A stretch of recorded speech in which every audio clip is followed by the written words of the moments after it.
Our next speaker is Marla Steinhoff, and she is the Regional Response Coordinator with the Assessment and Restoration Division of NOAA's Office of Response and Restoration. That's a mouthful.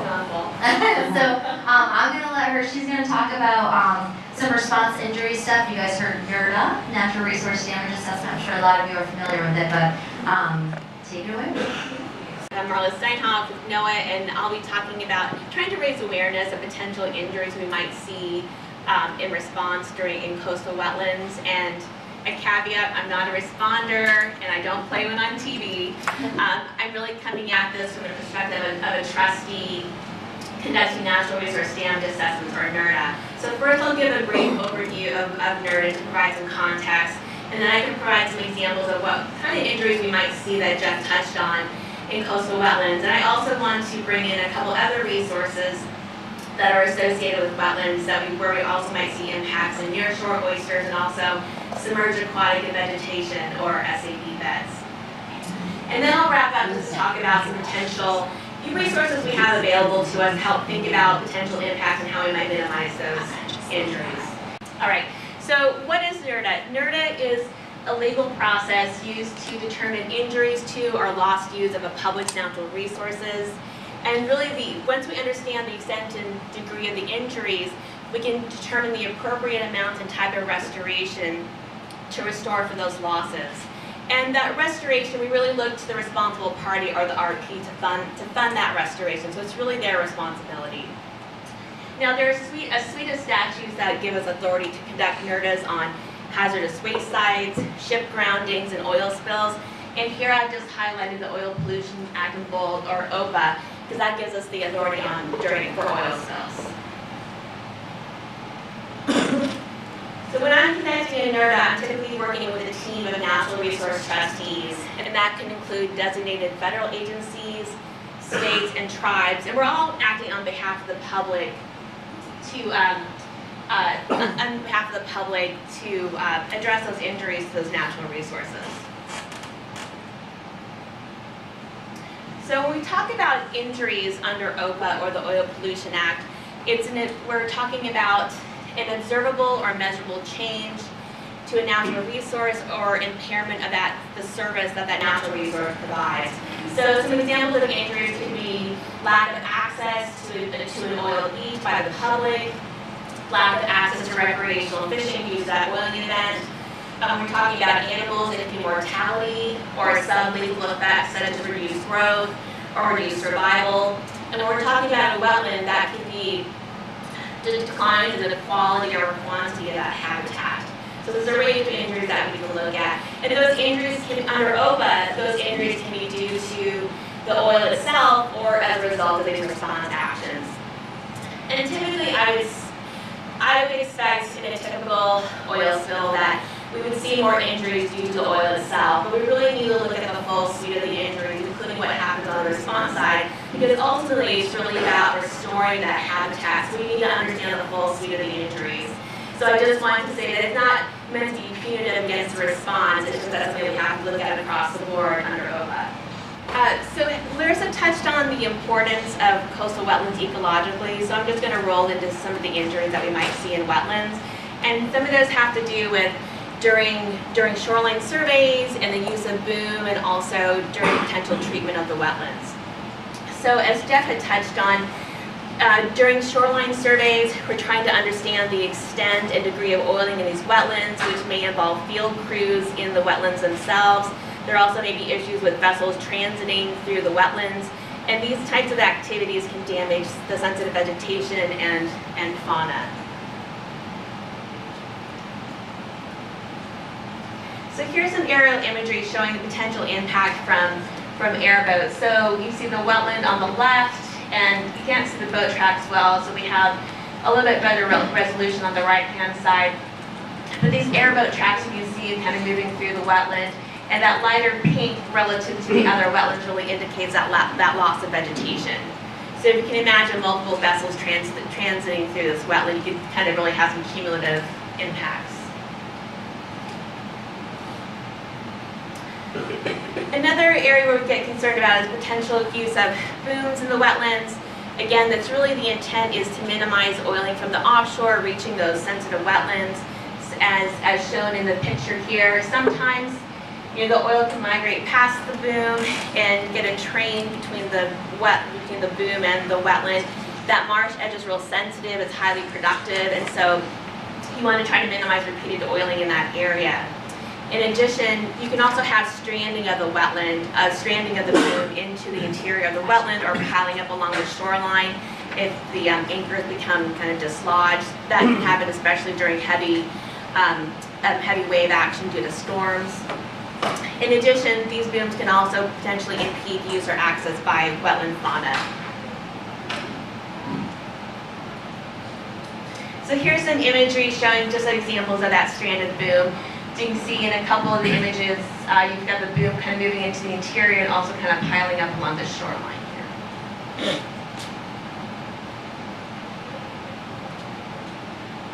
And here's some imagery that shows on the left, you see that boom kind of stranded on the interior, and it's a little more difficult to see, but on the right side, some imagery was taken after that boom was removed. And you can kind of see that kind of similar scarring as you saw with the airboat track. So really in that footprint, you see that lighter vegetation, the lighter footprint, which shows we've got lost vegetation in the footprint of that boom. And then lastly, with the coastal wetlands, treatment may also be an area where we might see some potential unintended impacts. So as Jeff talked about, there are many strategies used to manage oiling in the wetlands, and treatment is not often used, but sometimes in these really heavily oiled conditions, treatment might be considered. And there's maybe a concern about long-term recovery of that wetland, so the goal would be to accelerate that recovery by taking some hands-on approach.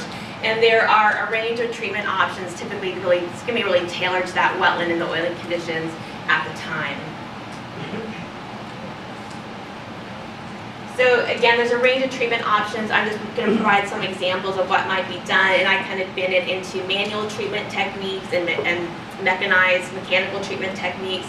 So in that image on the right, you've got an example of manual treatment where you have these small crews using hand tools with the intent to remove oil vegetation and oil soil. So there may be raking and cutting and removal of that oil soil. And at the bottom right is an example of mechanical treatment. So I think in mechanical is trying to achieve similar goals as manual, but typically the staging will be off the wetland to minimize that foot traffic in the wetland itself. In this example here, you've got this hydraulic arm, and it's still a little hard to see, but that's pressure washing of the oil surface. So with this treatment, there can be some unintended consequences due to some of these activities. One of the bigger concerns is potential increase in erosion and shoreline loss due to these techniques. So some ways that a marsh can become more vulnerable to erosion is by lowering the marsh surface. So removing that oiled soil and vegetation lowers the surface and makes that marsh platform more vulnerable to wave action. In addition, by removing vegetation roots or weakening that root system, you're kind of destabilizing that marsh platform because the roots are really important to hold that soil in place. So that's another way you may have exacerbated erosion conditions in this area. And then in addition, with certain techniques, we do have some concerns about mixing oil on the surface deeper into the substrate. So when you push that oil into the substrate, it takes longer to weather and degrade compared to oil on the surface. And that also means longer exposure time of that oil to the vegetation and fauna and organisms living in that soil. So I also wanted to give some attention to some other resources that are associated with wetlands that also may be potentially impacted during that response to the wetlands as well. So nearshore oysters are found along the marsh edge in reef formations and hummocks, kind of as shown in these pictures here. Ecologically, they're really important to provide refuge for other fauna. They also help stabilize the marsh shorelines with that hard substrate of the oysters themselves. In addition, the oysters filtrate and improve water quality, so they're really, really important ecologically. But sometimes there could be potential impacts to these oysters just during response. We could, ranging from like crushing and smothering of the oysters. So if there's lack of awareness those oysters are present, boats may actually like physically rely on these oyster reefs, causing crushing. Booms moving back and forth against these could also crush the oysters as well. In addition, during wetland treatment, when you're raking oiled soil and vegetation, that could be transported and deposited on these reefs as well, which could cause smothering. So all these combined can reduce the cover of these oysters, which is a direct impact. And then longer term, there can also be impacts as well. So in the oyster life cycle, oyster larvae return from offshore to settle on these hard substrates. So if you reduce the cover of the oysters, you're reducing that area where these oyster larvae can settle. Another resource that's often found in close association with the wetlands are submerged aquatic vegetation beds, or SAV. They're found also along beaches as well, but during response to coastal wetlands, they can potentially be impacted due to certain response activities. Ecologically, these SAV beds are really important. They provide nursery and spawning areas and foraging habitat for fish, birds, and wildlife. They also improve water quality by trapping sediments and dissipate wave energy, so they're really important ecologically. So most of the impacts we see to SAV beds is really due to scouring and scarring and loss of vegetation in these beds.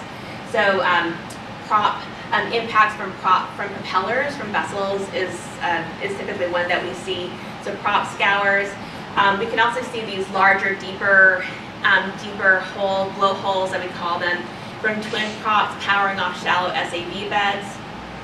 In addition, during the placement and removal of booms, the anchors and curtains can be pulled across the SAV beds, also causing scouring. And some of these scours are too deep to recover on their own and require restoration. This imagery is also a little fuzzy here, but this is an SAV bed right off the shoreline. Here's just a little bit of the shoreline here. This is like a large SAV bed, and this is just showing that scouring and scarring from a propeller.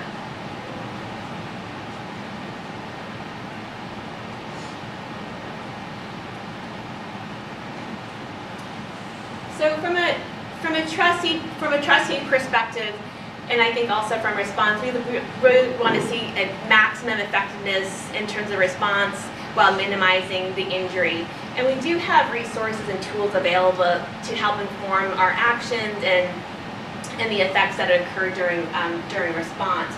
So monitoring is really key. Monitoring the response actions, determining what works, what doesn't, and really using that to inform decision making. So, and that's not new. We've monitored back, if you're familiar with Exxon Valdez, monitoring of certain techniques used where it has been really informative going forward, and when to use certain response tools for certain incidents. And that monitoring can occur, it can be incorporated within the response.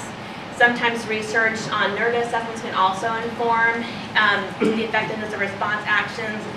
Independent researchers conducting their own assessments or partnering, with response and Nerva are all effective ways to do that. And in addition, we like to use this information to incorporate into our Nerva assessments as well. In addition, as Jeff had touched on, we do have natural resource experts to tap into, typically embedded within the environmental unit in the response. Nerva trustees are also available to provide input on what injuries we might see potentially from certain response actions as well. And this is really separate from a resource or a tool, but I think one gap that we do have that it's not the responsibility of response to address, but just something that we face is we don't always map our resources very well. We don't always have good information about habitats and fauna and where they're located. And I know from work on Deepwater Horizon, colleagues working on SAB and nearshore oysters had to do certain levels of effort to just map the resources so we knew where they were. So if response doesn't have that information, I think we're more likely to see potential injuries just because of due to that data gap that we have. So in summary, from a trustee perspective, we really appreciate the effort and what response brings to oil spills is a very important role. It's just in some instances we can see those injuries. So by using the resources that we have available to us, I think there are some ways that we can also reduce those impacts as well. Great, so thank you.